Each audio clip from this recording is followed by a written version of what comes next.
Selamat pagi, Mas Hasibullah. Terima kasih pagi-pagi sudah diganggu waktunya di hari Sabtu dan kita sama-sama melihat bahwa hari ini, pagi hari ini, lagi-lagi aksi bela Palestina kesekian kalinya digelar dan pemerintah Indonesia pun juga sudah sering dan tegas menyerukan dukungan Palestina serta beberapa kali membujuk Amerika ini untuk mendengar seruan negara-negara mayoritas mendukung kemanusiaan di Gaza. Apa akhirnya Amerika akan tergerak dari pandangan Anda? Dan Anda dari 2020 juga sempat mengatakan di sejumlah media dan saya telah membaca bahwa ini bukan hanya konflik Palestina juga Israel saja, tapi ini konflik dunia. Ya, terima kasih Mas Reza. Selamat pagi untuk pendengar dan pemirsa semuanya.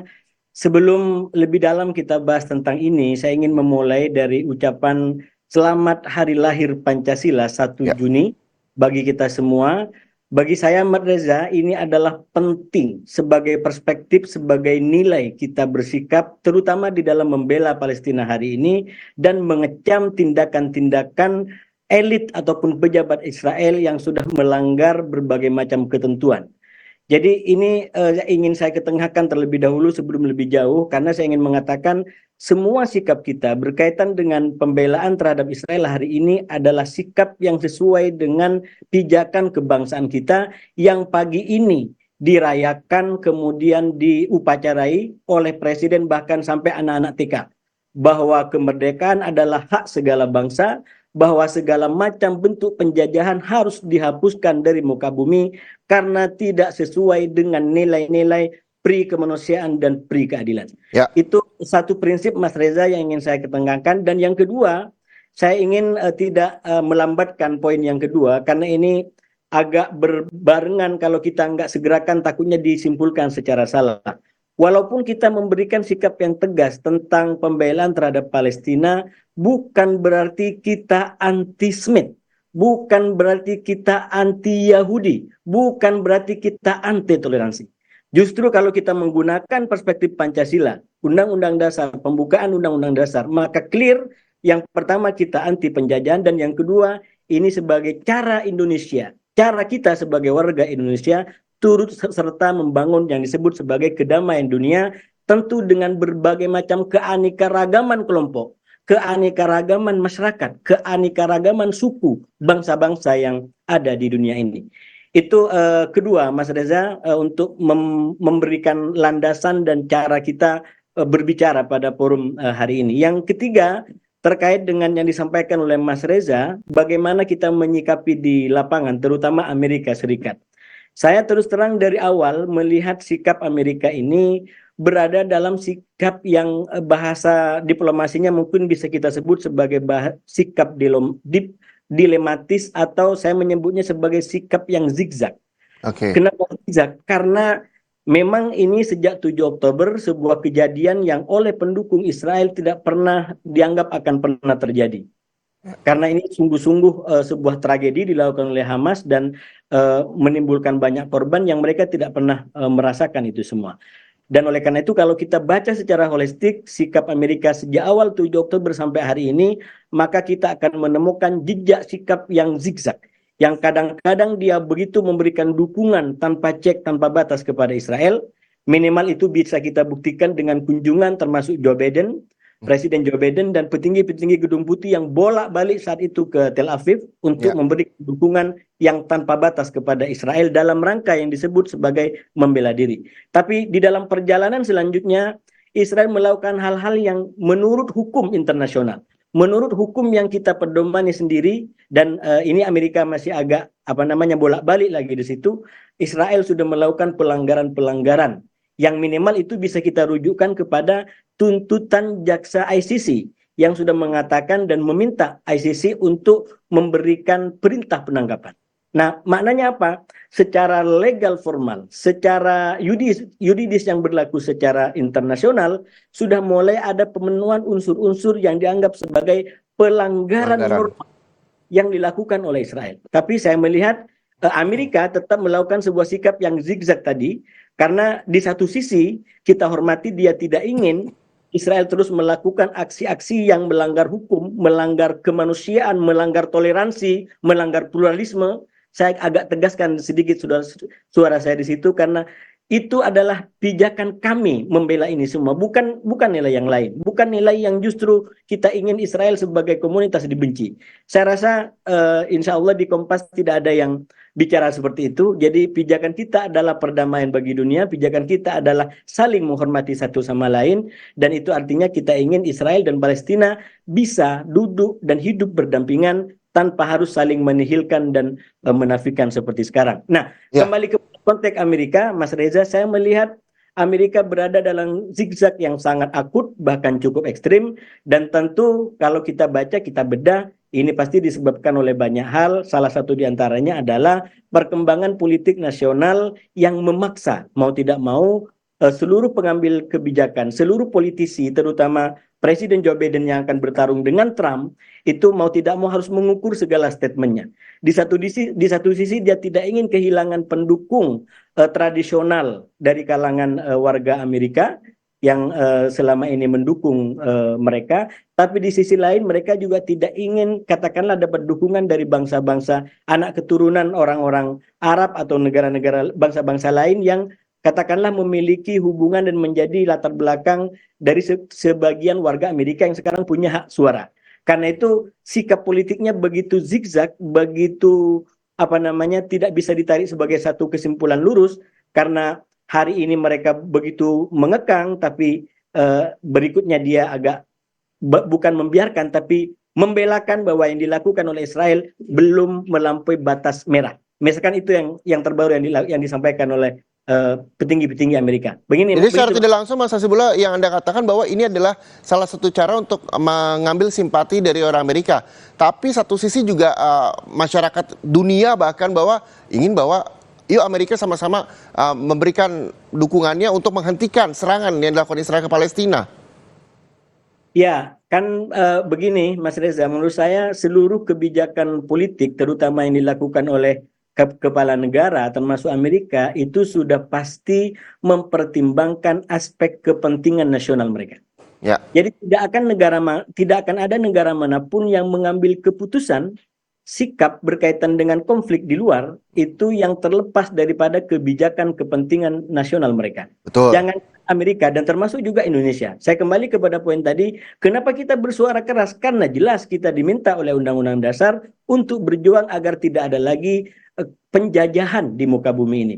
Artinya apa? Itu ada justifikasi kebangsaan, itu ada justifikasi kepentingan nasional kita. Nah, dari rumus ini kalau kita terapkan kepada Amerika dan negara-negara yang lain, saya yakin ada kepentingan, ada faktor berapa kadarnya itu terserah yang akhirnya membuat kenapa sebuah negara mengambil kebijakan tertentu, termasuk Amerika yang hari ini memilih sikap zigzag di antara kadang-kadang ingin mengerem Israel lebih ketat, itu minimal bisa kita contohkan dalam bentuk penahanan senjata-senjata berbahaya, tapi kadang-kadang Amerika seakan-akan menjadi pembenar, minimal itu yang dikatakan yang terbaru bahwa yang dilakukan Israel sampai hari ini belum melampaui garis merah atau belum bisa disebut sebagai kejahatan internasional. Tapi yang menjadi poin begini Mas Hasibullah, ketika memang Amerika ini ingin mendapatkan simpatisan dari masyarakat dunia begitu, terutama pada hal memberikan hak suara, hak pilih presiden nantinya, tentunya ini adalah secara logika kita adalah menghentikan peperangan serangan Israel kepada Palestina begitu. Tapi satu sisi Amerika memiliki kepentingan sendiri tadi yang Anda juga sampaikan. Apa yang memang yang menjadi kepentingan Amerika Serikat sehingga bersikap zigzag menurut Anda? Ya, sekali lagi ini tantangannya bagi Amerika karena Israel sendiri itu saya bisa jelaskan dalam beberapa contoh tidak sepenuhnya mau ikut apa yang diinginkan oleh Amerika Serikat. Walaupun di sebagian yang lain juga mereka tidak ingin terlihat menyalahi dan berbeda dengan Amerika Serikat. Jadi di satu sisi di pihak Amerika sendiri ada keterbatasan perkembangan yang mereka harus hadapi, tapi di sisi lain yang menjadi faktor Amerika di Israel sendiri itu adalah ada kelompok-kelompok, ada pihak-pihak yang tidak menginginkan itu tunduk patuh sepenuhnya kepada apa yang diinginkan oleh Amerika Serikat. Kalau memang Israel ingin tunduk patuh kepada Amerika Serikat, saya yakin serangan ke Rafah itu tidak akan terjadi. karena Amerika sejak awal menyampaikan bahwa serangan kepada Rafah adalah serangan yang tidak dianjurkan, bahkan itu dikecam oleh banyak kelompok, termasuk dikritik oleh Amerika Serikat dalam berbagai macam cara. Tapi sekali lagi Israel ini dipimpin oleh kelompok-kelompok yang kita sebut sebagai kelompok kanan, kelompok ekstrim, terutama Benjamin Netanyahu, yang ketika keinginannya dihalangi itu tidak jarang mereka justru melawan Amerika Serikat. Dan itu banyak kasus yang sudah kita sampaikan, apa yang disebut sebagai contoh perlawanan. Misalkan pernah seketika di suatu fase itu Israel tidak jadi mengirimkan delegasi resminya ke Amerika Serikat gara-gara Amerika dianggap bersikap tidak memanjakan, tidak memberikan izin, tidak memberikan dukungan kepada Israel. Dan untuk mengimbangi itu, biasanya Amerika memberikan pernyataan statement bahwa Israel bagi kami adalah harga mati, kami akan selalu mendukung dan membela Israel. Jadi inilah yang saya bilang keadaan-keadaan yang membuat Amerika sendiri cukup berada dalam sikap yang dilematis, bahkan kadang-kadang zigzag, bahkan kalau tidak dibaca secara holistik itu bisa dipahami sebagai sikap yang kontradiksi di antara satu keadaan dengan keadaan yang lain. Demikian Mas Reza. Iya, Mas Hasibullah, ini yang juga menjadi pertanyaan saya, mungkin juga pertanyaan banyak orang, bahwa ini kemarin juga sempat ramai juga bahwa militer Israel ini memanggil PM Israel, Perdana Menteri Militer Internasional memanggil PM Israel. Apakah memang ini juga tidak diindahkan begitu oleh Israel? Apakah memang menurut Anda militer internasional ini tidak ada giginya begitu, tanda kutip, di mata Israel, atau seperti apa pandangan Anda? Ya, memang yang membuat Israel akhirnya menjadi apa bahasanya mungkin ya, tidak indah, tidak mengindahkan berbagai macam ketentuan internasional hari ini adalah sikap dukungan dan hak yang dimiliki oleh Amerika Serikat, terutama dengan hak vetonya, sehingga kalau dia mau menggunakan, kalau negara-negara yang mendukung Palestina ingin menggunakan jalur katakanlah PBB, maka akan berhadapan dengan Amerika yang lepas badan dengan hak vetonya. Nah, itu yang menurut saya kenapa akhirnya Israel ini tidak betul-betul mau tunduk kepada hukum internasional. Akan berbeda menurut saya seandainya Amerika, katakanlah sekarang ini kan sudah ada yang pertama ICJ itu sudah memberikan perintah untuk Israel menghentikan serangannya ke Rafah dan ke Gaza secara umum. Nah, tinggal nanti ini di Dewan Keamanan PBB seperti apa. Kalau Amerika tidak menggunakan veto, saya yakin itu akan punya dampak lebih kuat kepada Israel. Atau malah mungkin yang kedua, yaitu kalau ICC, yang pengadilan kriminal internasional itu, kemudian memberikan putusan sela atau putusan sementara yang memberikan perintah penangkapan terhadap Netanyahu. Kalau itu tidak dirintangi oleh Amerika Serikat, saya yakin itu akan mempunyai dampak kepada Israel. Tapi persoalannya jangankan sesudah keluar perintah itu, bahkan di saat tuntutan diajukan sekarang itu pihak Barat dan Amerika Serikat sudah memberikan statement-statement yang alih-alih menyalahkan dan mengoreksi Israel, tapi justru membela Israel sembari menyalahkan dan mempersoalkan ICC sebagai lembaga hukum internasional yang independen, tidak di bawah Perserikatan Bangsa-Bangsa. Begitu.